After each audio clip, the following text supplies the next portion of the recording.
अस्सलाम वालेकुम guys, welcome to my channel doctor normal explorer. मैं हूं doctor Rumana. As a physiotherapist मैं काम करती हूँ। इसके साथ मेरे साथ और भी बहुत सारी फील्ड्स अटैच हैं, लेकिन रिलेटेड टू डीपीटी आपको मैं अब डिटेल में एक चीज बताना चाहती हूँ। DPT doctor of physiotherapy 5 years की ये डिग्री होती है। इसके बाद आपने 1 ईयर की हाउस जॉब करनी होती है। ठीक है, अगर कोई चाहता है कि डॉक्टर ऑफ फिजियोथेरेपी में वो एडमिशन ले, उसका क्या प्रोसेस है तो मैं आपको बताती चलूँ। इसका प्रोसेस होता है कि आपके एफएससी के मार्क्स की परसेंटेज हो 65%। ठीक है, सबसे पहले आप चाहते हैं कि हम केएनयू में, खैबर मेडिकल यूनिवर्सिटी में हम अप्लाई करें। वहां का मेरिट काफी ज्यादा हाई होता है, लेकिन वहां के पर सेमेस्टर फी पैकेज बहुत कम होता है। ठीक है, तो उसको फर्स्ट प्रायोरिटी दें आप लोगों ने। ठीक है, उसमें अगर आपकी सिलेक्शन ना हुई, उसके बाद बाकी प्राइवेट मेडिकल कॉलेजेस हैं। अगर पेशावर में इस लिहाज से देखा जाए तो आरएमआई है, नॉर्थ वेस्ट है, आईएचएस है एंड सो ऑन। इसके बाद और भी बहुत सारे मेडिकल कॉलेजेस हैं। ठीक है, फिर आप इनमें वन बाय वन अप्लाई करें, लेकिन फर्स्ट प्रायोरिटी अपनी दे केएमयू में। केएमयू में ना हो तो उसके बाद ही मेडिकल कॉलेजेस। हर एक मेडिकल कॉलेजेस की डिफरेंट फी है ना, किसी की हाई है किसी की लो है। लेकिन मैं आपको यही सजेस्ट करूंगी कि बहुत हाई वाले जो होते हैं ना इंस्टीट्यूट होते हैं, वहां पे ना पड़े जहाँ पे 1.5-2 लाख होती है, जैसे आरएमआई हो गया, नॉर्थ वेस्ट हो गया। ठीक है, आप लोग इनके साथ भी हॉस्पिटल एफिलेटेड है और वो अच्छा है, लेकिन एक्सपेंसिव बहुत है, खर्चे बहुत है। मेडिकल आपने जो कुछ भी करना है, लेकिन उस पर बहुत ज्यादा खर्चा ना करें। ठीक है, इतना खर्चा करें कि जो आप अफोर्ड कर सकते हैं। ठीक है, तो उस लिहाज से मैं आपको कहूंगी कि आप वो वाला करें जिसकी फी पैकेज भी कम हो, खैर है प्राइवेट हो, लेकिन एट द एंड जो है ना, क्योंकि सब केएमयू से एफिलेटेड होते हैं, सबके मिड जो है ना वो भी केएमयू से एफिलेटेड होंगे, फाइनल है वो भी केएमयू से एफिलेटेड होंगे। तो डेट इसकी डिग्री जो होती है ना, उसमें सारे यही सब्जेक्ट्स होते हैं जो कि एमबीबीएस वाले स्टूडेंट्स भी पढ़ रहे होते हैं। ठीक है, तो कोई ये कहे कि डीपीटी डॉक्टर्स नहीं है, हम डॉक्टर हैं, हमारे नेम पे साथ प्रीफिक्स लगता है। कोई कहे कि अपनी क्लिनिक ओपन नहीं कर सकते, हम लोग अपनी क्लिनिक ओपन कर सकते हैं। ठीक है, कोई कहे कि हम मेडिसिन रिकमेंड नहीं कर सकते, हम लोग मेडिसिन रिकमेंड कर सकते हैं, हमने फार्मा पढ़ी होती है, हमने सब जो सब्जेक्ट्स होते हैं ना मेडिकल वाले, हमने सारे पढ़े हुए होते हैं। ठीक है, तो at the end first of all आपने अपनी फील्ड को समझना है, हमारी फील्ड में क्या होता है, कैसे एडमिशन होता है, क्या प्रोसेस होता है, इसकी क्या वैल्यू है। कल को हमने डीपीटी कर लिया, इंटर्नशिप कर ली, हमें पेड हाउस जॉब मिलती है नहीं मिलती है? फर्स्ट ऑफ ऑल हमें पेड हाउस जॉब नहीं मिलती। जो एफिलेटेड इंस्टीट्यूट होते हैं जैसे केएमयू वालों को एचएमसी में, एलआरएच में मिल जाती है, नॉर्थ वेस्ट वालों को नॉर्थ वेस्ट में, आरएमआई वालों को आरएमआई नहीं। वो भी नॉर्थ वेस्ट वालों के सारे स्टूडेंट्स को नहीं मिलेगी, नॉर्थ वेस्ट में आरएमआई वालों को सबको नहीं मिलेगी। ठीक है, इसके लिए खुद एफर्ट जद्दोजहद करनी होती है, रेफरेंसेस निकालने होते हैं। मैंने खुद हाउस जॉब की है, लेकिन मैंने अनपेड की है। ठीक है, मैं पेड के लिए मैंने काफी एफर्ट्स किए, लेकिन मुझे पेड हाउस जॉब नहीं मिल सकी है। ये एक बहुत बड़ा अलमी है हमारे सिस्टम्स का। इस सिस्टम पे मैं अलग से एक वीडियो बनाऊंगी और आप सबको बताऊंगी कि ये ऐसा क्यों होता है।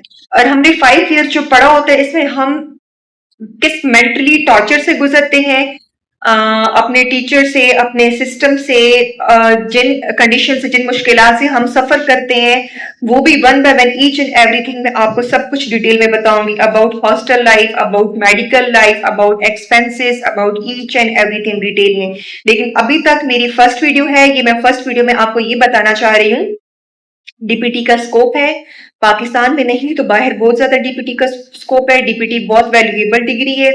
ठीक है, इसकी आप अपनी क्लिनिक भी ओपन कर सकते हो और काफी आगे तक इस फील्ड में जा सकते हो। आज मैं अपनी फैमिली से बात करती हूँ और अपनी फील्ड के बारे में कुछ बताऊँ। हमारी फील्ड है डीपीटी डॉक्टर ऑफ फिजियोथेरेपी। ठीक है, ये 5 इयर्स की डिग्री होती है। और इस तरह होती है बीएस भी होती है, वो 4 इयर्स की होती है, वो भी हमारी फील्ड में होती है। लेकिन डीपीटी है वो ज्यादा वैल्यूएबल होती है। और आप किसी के साथ एमएस लिखा हुआ देखते हैं ना, तो उसका होता है कि आगे उसने स्पेशलाइजेशन किया, 2 ईयर मास्टर किया न्यूरो में और डिफरेंट फील्ड में ना, तो वही चीज देखी होती है। सबसे पहले डीपीटी क्या होती है? डॉक्टर फिजियोथेरेपी होती है कि हम लोग डॉक्टर्स होते हैं। ठीक है, कोई आपसे कहे कि आप लोग डॉक्टर्स नहीं हो, तो हम लोग डॉक्टर्स होते हैं। हमने प्रॉपरली 5 इयर्स डिग्री की होती है, प्रॉपरली 5 इयर्स हमने मेडिकल वाले सब्जेक्ट्स पढ़े हुए होते हैं। हमारे नाम के साथ प्रीफिक्स लगता है डॉक्टर। ठीक है, हम अपनी ओन क्लिनिक खोल सकते हैं। ठीक है, थर्ड पॉइंट ये है कि हम लोग मेडिसिन रिकमेंड कर सकते हैं। ठीक है, तो ये बहुत ज्यादा प्लस पॉइंट है हमारी अपनी फील्ड के। उसके अलावा जो 5 इयर्स की हमारी डिग्री हो जाती है, उसके बाद +20 होता है कि क्लिनिक हम अपनी ओपनली खोल सकते हैं, ठीक है। दूसरी बात ये है कि हमारी डिग्री पाकिस्तान में इतनी वैल्यूएबल नहीं है, लेकिन हम आउट ऑफ कंट्री जाते हैं तो वहाँ के लिए हमारी डिग्री जो है ना बहुत ज्यादा वैल्यूएबल है। और अभी तक मैंने ये स्मॉल मिनिमल सा इंट्रोडक्शन दिया है। हम अपनी फील्ड में करते क्या है, हम अपनी फील्ड में ये करते हैं, पेशेंट्स होते हैं, ट्रोमैटिक पेशेंट्स हो, ऐसे पेशेंट्स हो जिनको लोअर बैक पेन हो, ठीक है, सर्वाइकल रेडिकुलोपैथी का मसला हो, कार्पल टनल सिंड्रोम हो, स्पोर्ट्स इंजरी हो, किसी टाइप की सर्जरी हुई है, पोस्ट सर्जरी के जो पेशेंट्स होते हैं, ये जितने भी पेशेंट्स होते हैं, इसके अलावा सीपी चाइल्ड जो होते हैं, हाइड्रोसेफेलस बेबीज जो होते हैं, इन सब की हम थेरेपीज करते हैं। थेरेपी का एक प्रोसेस होता है, वो मैं आपको बताऊं कि हमारी थेरेपीज में कौन कौन सी चीजें इंक्लूड होती है, वो भी एक डिटेलिंग वीडियो है, वो मैं आपको बताऊंगी, ठीक है।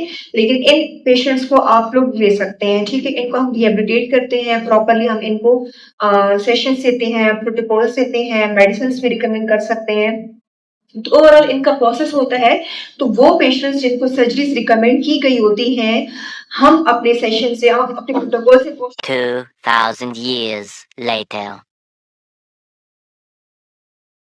तो इस टाइप के सारे पेशेंट्स हमारे पास आते हैं। अब सेकंड बहुत बड़ी बात है जो आप इस फील्ड में आके फेस करेंगे, वो ये होता है कि पेशेंट्स हमारे पास कैसे आएंगे, ठीक है। पेशेंट्स डायरेक्ट आएंगे या डॉक्टर रेफर्स करेंगे, ठीक है। पेशेंट्स डायरेक्ट भी आ सकते हैं, लेकिन हमारी फील्ड ऐसी है ना कि लोगों को इसका इतना एक्सपोजर नहीं है, इतना इस फील्ड के बारे में लोगों को पता नहीं है, ठीक है। जिनको पता होता है, अवेयरनेस होती है, वो डायरेक्ट आ जाते हैं, और इन मेजोरिटी में ऑर्थोपेडिक और न्यूरो के जो डॉक्टर्स होते हैं, वो इनको रेफर कर रहे होते हैं, ठीक है। लेकिन हमारी सोसाइटी में ये भी एक बहुत बड़ा अलमिया है कि बहुत कम डॉक्टर्स होते हैं जो कि फिजियो रिकमेंड कर रहे होते हैं या पेशेंट्स फिजियो के पास रेफर कर रहे होते हैं, ठीक है। क्योंकि वो अपना पेशेंट्स खराब क्यों करेंगे, उनकी फर्स्ट प्रायोरिटी होती है कि हम ही मेडिसिन के साथ थ्रू इंजेक्शन से इनका इलाज करें। लेकिन इनकी फील्ड में हमारी जो ज़्यादा इनकी जो प्रोग्रेशन होती है, ज़्यादा जो रिकवरी होती है, वो फिजियो से ही होती है। तो इनके लिए फिजियो बहुत ज़्यादा इंपॉर्टेंट होती है। जो अच्छे ऑर्थोपेडिक सर्जन होते हैं, जो न्यूरो होते हैं, उनको हमारी फील्ड का पता होता है, अंदाजा होता है, तो वो हमारे लिए पेशेंट जरूर रेफर करते हैं। तो इसमें ये होता है कि डॉक्टर्स भी रेफर कर सकते हैं और डायरेक्ट आपके पास ये पेशेंट्स आ सकते हैं, दोनों तरीकों से हो सकता है, ठीक है। वीडियो में मैंने आपको बहुत मिनिमल से बताया डीपीटी क्या है, कितने इयर्स की होती है, ठीक है, कौन से मेडिकल कॉलेज में एडमिशन लेना चाहिए, कहाँ नहीं लेना चाहिए, ये मैं आपको बताऊंगी। वो वाले इंस्टीट्यूट जो कैम्पस से एफिलिएटेड नहीं है, जस्ट एचएससी से रिकॉग्नाइज्ड, वो इतने वैल्यूएबल नहीं है, ठीक है। अगर आप कहेंगे तो स्पेसिफिक बाय नेम भी मैं आप लोगों को बता दूंगी, ठीक है। तो इन चीजों पे मैंने बात की है। हमारे पास कौन से पेशेंट्स आते हैं, हम लोग क्लिनिक ओपन कर सकते हैं, नहीं ओपन कर सकते हैं, हम लोग इस टाइप के पेशेंट्स लेते हैं। ये मिनिमल से मैंने बेसिक से आपको बताया है, ठीक है। अगर आप चाहते हैं कि इसको मैं डिटेल में बताऊं, तो मैं डिटेल वीडियोस आप लोगों की बना दूंगी और शेयर करूंगी। आप लोगों ने मुझे कमेंट्स में बता देना है, ठीक है, ये वीडियो कैसी लगी है और डिटेल वीडियो में आप क्या पूछना चाहते हैं, तो each and everything with minute detailing में आपको बता दूंगी। अंटिल दैट मेरे चैनल को लाइक करें, शेयर करें, सब्सक्राइब करें और कमेंट करना ना भूलें। Take care.